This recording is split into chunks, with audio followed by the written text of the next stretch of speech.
مرحبا بكم في الاكتواليتي دي كاب على راديو كاب بلوس. هذا موعدكم الاسبوع باخر المسجدات الوطنيه كذلك الجهويه. معكم هيثم مزغولي في الميكرو، بشير عزابي في الاخراج. دونك نجموا تسمعونا على الموقع الرسمي تاعنا راديو كاب بلوس بوانتيان او على صفحتنا في الفيسبوك راديو كاب بلوس، وفي الابليكاسيون نتاعنا زاد تنجموا تسمعونا مباشره وتصبوها جوست في التليفون نتاعكم، وتنجموا تسمعونا 24 على 24 ساعه، تلقاو زاد برشا موسيقى حلوه. دونك مواضيعنا اليوم باش تكون زوز مواضيع برانسيبال هما في علاقه بالمسجدات اللي شفناها وعشناها الاسبوع هذايا.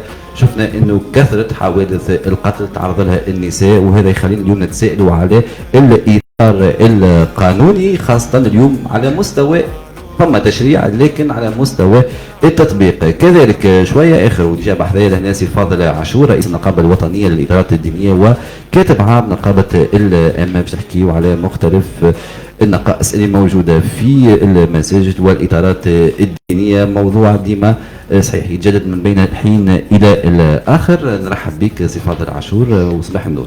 صباح النور، مرحبا بكم، مرحبا بكل مستمعين كابا بلوس. فهمتوا هذه فرصه نحب نتحدثوا على الشان الديني ومهمنا ومستجدات ان شاء الله.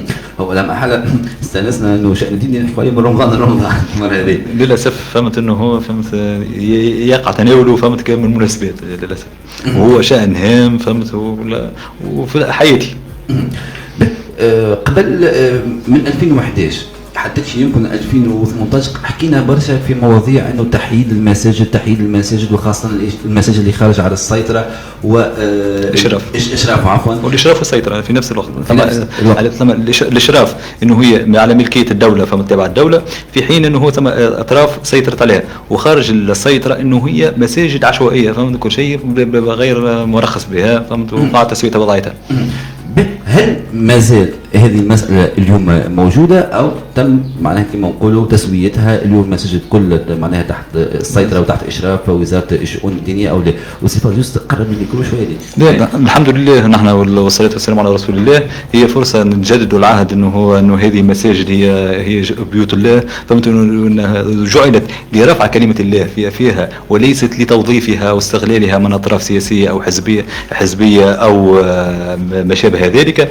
اليوم بعد الثورة ثم انفلات وقع السيطرة عليه في فترة المرحوم عثمان بطيخ في وزارته فهمت، تم القضاء نهائيا على هذا الانفلات وهذا التسيب. اليوم ما نشهده فهمت كل شيء هو نقص في عدد الاطارات الدينيه، ثم مساجد انه هي ثم تشهد شهور فهمت كل شيء، هذا جانب مهم فهمت، وهذا يخلي بعض المداخلين غرباء يتولوا هذه الخطه، او انه هو فاقد الاهليه فهمت العلميه والاكاديميه فهمت، هذه جانب اخر.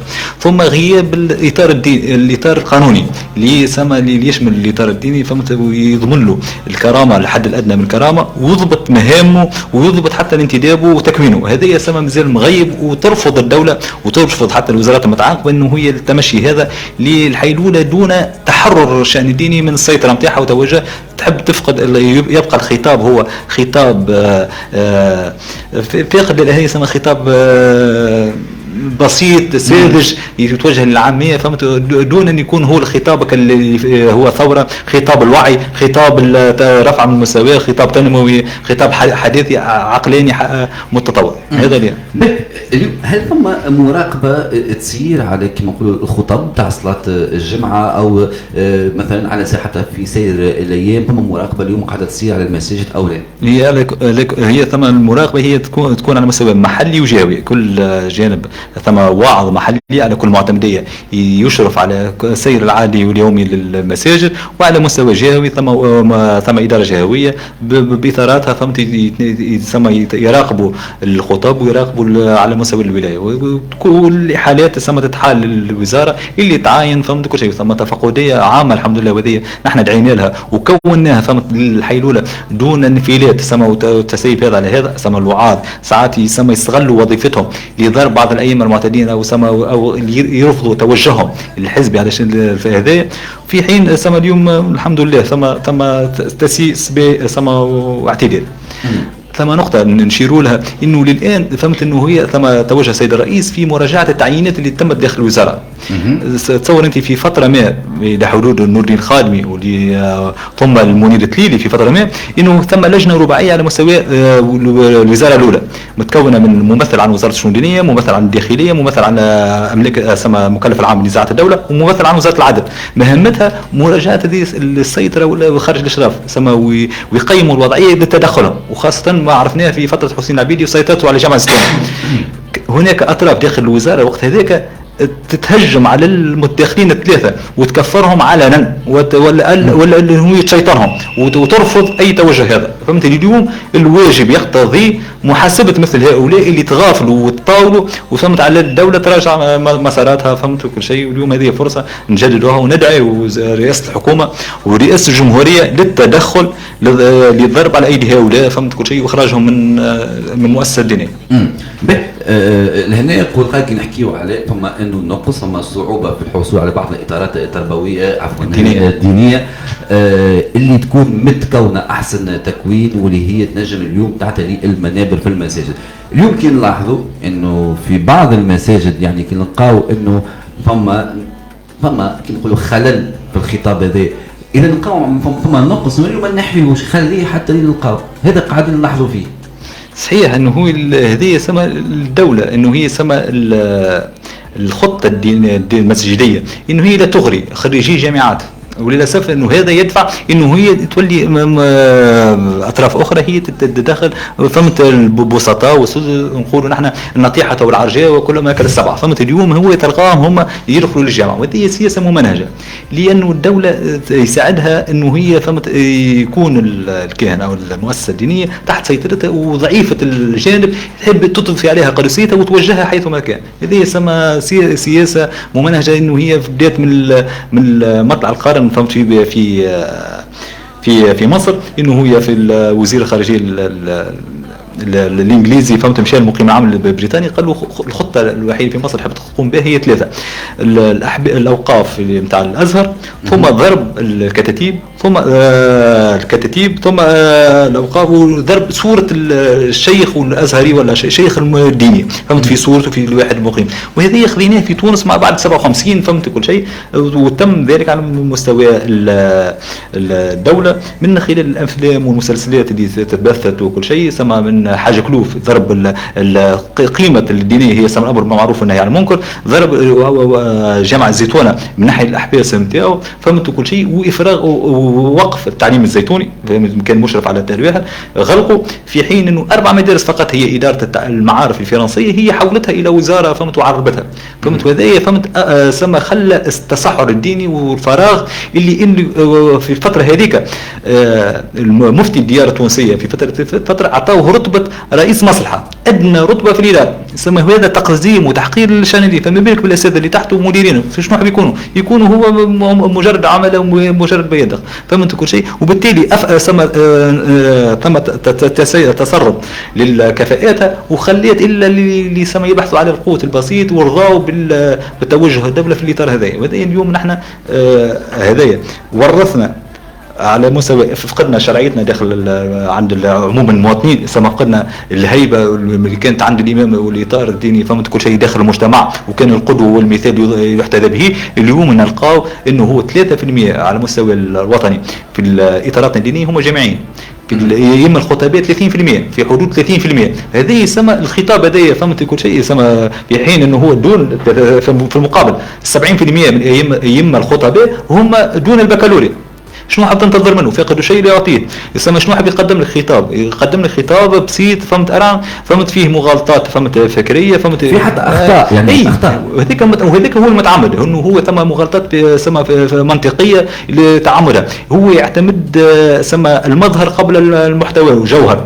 فهمت؟ يكون عنده جبه وعمامه. هذاك هو الواحد يتعمد انه هو كتجدق بسما مفردات وسجع معين. فهمت؟ ويحب يكسب الهلم نتاعو. يتعمد تعمد مغالطه تعمد مغالطه الجهل، فهمت انه هو يطلب من الاخر يقول له شنو دليلك، فهمت يتعامل على الاحتكام الى القديم، يتعامل ثم عديد المغالطات الى ذي، فهمت لكي انه هو يسهل استهداف المؤسسه الدينيه بها، فهمت يولي هو يقدم محتوى غلط، يولي من بعد فهمت يسهل تهجم عليه، يقول هاو الدين هاو المسلمين هاو الاسلام هاو شنو هاو شوف الفتوى نتاعو شوف هذاك وشيء، يحب يسقط في الفخ هذا. نبعدوا انه على الخطاب السياسي، يعني كنا نمشيو للجامع حتى اللي ما يمشيش يسمع، نعرفوا خطبه الجمعه تكون مسموعه على الكل، يعني بعض ساعات تلقى معلومات سواء تاريخيه او معلومات دينيه او خاصه انه يتدخل يقولوا ياسر في يحكي نوعا ما في السياسه،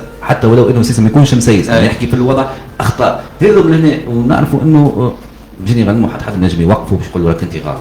يعني كيفاش تتم، يعني انا كل يوم نسمع في خطبه غلط متاكد هي غلط، وهذه متعمد، هذا متعمد قلناها نحن فقد شيء لا يعطيه اليوم اكثر من 70% من ائمتنا الخطباء هم دون البكالوريوس. ايش دخلوا هذا؟ هذه في العشريه هذه وعلى مدى فهمت سما هو هذه سما هذه ورثناها على من العهود السابقه، فهمت، وهذه للاسف يسمى هم يراوا الاطار الديني كان حافظ القران، يسمى هو عباره سيدي يحفظ وكهو، لكن اعطيني شنو اللي سما المعلومات كيفاش انه يسمى المنطقه نتاعو سما كيفاش يجادل وكيفاش يوظف سما المعلومات الكم المعلومات نتاعو حب يوجهها. ثم نقطة آخر أهم أكبر من هذه، رسول الله صلى الله عليه وسلم خطب 500 خطبة في حياته، على شو 10 سنوات هو في المدينة، خطب 500 خطبة، لم يرد عنه إلا 3 أو 4 خطب فقط، منهم ال 497 خطبة لرسول الله صلى الله عليه وسلم، خاطر خطبة الوداع وزوز خطب أخرى، فهمت منهم الخلفاء الأربعة، فهمت كل شيء اللي سما اللي عاش عامين، سما تولى عامين وتولى 20 و15، فهمت كل شيء يشوف بالمئات الخطب نتاعهم، فهمت وينهم خطبة، سما كان الخطبة الأولى فهمت في التعيين نتاعو، الخطبة الثانية من كان يقرأ القرآن فقط، كان يطلع فوق المنبر يقرأ سورة قاف، يطلع فوق المنبر يقرأ سورة الصاد، كان يوجه الناس هذه القرآن فقط، لكن من وقتاش تولى الانحراف للميل هذا والخروج عن من معاويه، فهمت توظيف المنبر لاغراض سياسيه وتوجيه، حتى ان ابو هريره رضي الله عنه كان يمسك برمانه المنبر، فهمت كل شيء، فاذا اعطيتموني حدثت واذا منعتموني سكت، يصور بصريح اللفظ، يسمى ولا هو منبر للإيجار أو خطيب للإيجار، فهمت كل شيء مأجور على تلقي وهذا اليوم دولة من واجبها أن تراجع مثل هذه السياسات وتكون إطاراتها، فهمت للحيلولة دون فهمت الوقوع في المثل. هال 70% هذوما هل ينتمون للنقابة نتاعكم؟ في جانب منهم نحن سما في 2013 وقع التهجم علينا حتى ولت ثم نقابات موازيه، سما تصور انت سما ضرب العمل النقابي انه هو حال دون انه هو وحده الصف، فهمت كل شيء، وهذا ما ولد انه هو نقابتنا نحن خرجنا من الاتحاد وعملنا نقابه مستقله للحيلوله دون توظيفنا او استغلالنا او التهجم علينا، في حين فهمت بقات نقابات اخرى سما مشات النهضه واتباعها اللي جاوا بعد الثوره واستولوا على منابر واستولوا كل شيء، وبعد اخذوا الشرعيه من داخل السلطه من داخل الوزاره في حينها، راهو في ما ننساوش انه هو ما مارسه فهمت نور الدين الخادمي ضد الاثارات الدينيه لم يمارس في جنوب افريقيا من ميز عنصري وفهمت وتهجير، راهو قام بعزل 1400 اطار ديني في بجره قلم، فهمت دون الحاجه الا حاجه بركه ثم تجمعين، قلت اليوم هذه سما هل هي مؤاخذه، فهمت اليوم تجمعين غدوه نقول لك هذوما نهضمين كل اللي حطيته، وهذا هو اللي صار بعد في التصفيه، فهمت كل شيء، هذا للاسف اليوم ما حشناش لا بهم لا تجمعين لا نهضمين، حشنا بهم يكونوا ربانيين، فهمت يكونوا هم خدمه للشان الديني فقط، يكونوا على مستوى اهليه، فهمت ولا قدر من المسؤوليه والاهليه تخولهم لاعتلاء منبر رسول الله وتقديم افضل الخطاب. لهنا السؤال اخي، هو محرم يعني انه امام كي يغلط توقفه ولا تقول له غلط؟ لا ما هي ما صارت ما ثمش حتى فيها تحريم، وبالعكس فهمت عندنا حوادث تاريخيه وشواهد تاريخيه يقع تعرض للامام ونهيه، فهمت كل شيء في خطا في مساله في وسط الخطبه عادي، فهمت كل شيء ولا صار فيه، فهمت هذه يسمى مركمات انه حتى الحديث هذاك اللي يسمى يتعمد ذكره هو اللي لجم الافواه، لا هذاك فمن لغى فلا جمعه له، هذاك زايد على الحديث، فهمت لا الحديث من الاول فهمت يوقف على فهمت بالسمع فقط، الباقي كله هذيك زياده مقصوده ومتعمده، فهمت اللي يسمى تكميم الافواه والحيلوله دون فهمت كل شيء، وهذه يسمى يعطي مبرر اخر للسما يعطي اضافه للخطاب السياسي، معلش هو اللي يستنسخ المواطن انه هو اللي يلقاه في الجامعه هو يبرر به اللي يسمى يلقاه عند السياسه برا. كانت الجوامع معنا في الاول يسمى في اول في مع الفتره النبويه الاولى فهمت والدوله العباسيه وحتى الدوله العثمانيه انه هي كانت المساجد كانت من الطين وكانت بسيطه ومترهره. جات الدوله بعدها تدخلت لترميمها وسموا فيها بالرخام وكالسما الزينات هذيك كلها محتى لانه هو يحب يبرر عنده البهرج اللي داخل السلطان. كيف انه هو تعمد الفعل هذاك فمن لغى في الجمعه يحب يبرر به الناس انه هو ما عادش تنهر وتراجع الخطاب السياسي طبعا الملك ولا الخليفه فهمتوا كل شيء يعتبروا هذاك من الله فهمتوا هذا هو توظيف. سي الفاضل اليوم اذا تقيم خلينا نقولوا الوضعيه الحاليه كيفاش تشوفها؟ للأسف اليوم الوضعية ما زالت مدنية وغالب عليها السطحية والبساطة والدولة رافضة أنه هي منح الحوار أو أنه هي إصلاح الموجود. هذا يدفع أن نحن اللي نطالبوا أنه نطالبوا السلطة القائمة فهمت لابد من ثورة داخل المؤسسة الدينية من تطهيرها من الدخلاء والغرباء اللي تستولوا عليها بعد الثورة واللي وظفوها سوء استغلال وفهمتوا كل شيء ووقفوا مسار السلاح داخلها اليوم وفهمت. ثم الثانيه اعطاء الاطار الديني حقه ومستحقه فهمتوا كل شيء من قانون اساسي يضمن له كرامته ثم مؤهلاته ثم وقف الانتداب العشوائي هذا اللي كل شيء يكون على مستوى عالي وراقي وتشارك فيه كل المدخلين من المجتمع المدني. يحب يكون المسجد لخدمه الدين فقط لا خدمه الاغراض اي اغراض اخرى. واضح. باش ناخذوا فاصل صغير ثم باش نكملوا في موضوع اخر في علاقه اليوم نشوفوا العباد كلها تفهم في الدين العباد الكل تحكي خاصه في بعض وسائل الاعلام اللي قاعدين نشوفوا يعني اليوم نزلنا نحكي وانه الحجاب حرام ولا لا معناها هذا مواضيع وتتناقش معناها نورمالمون لكل مقام. دونك ناخذوا فاصل صغير ثم نعود.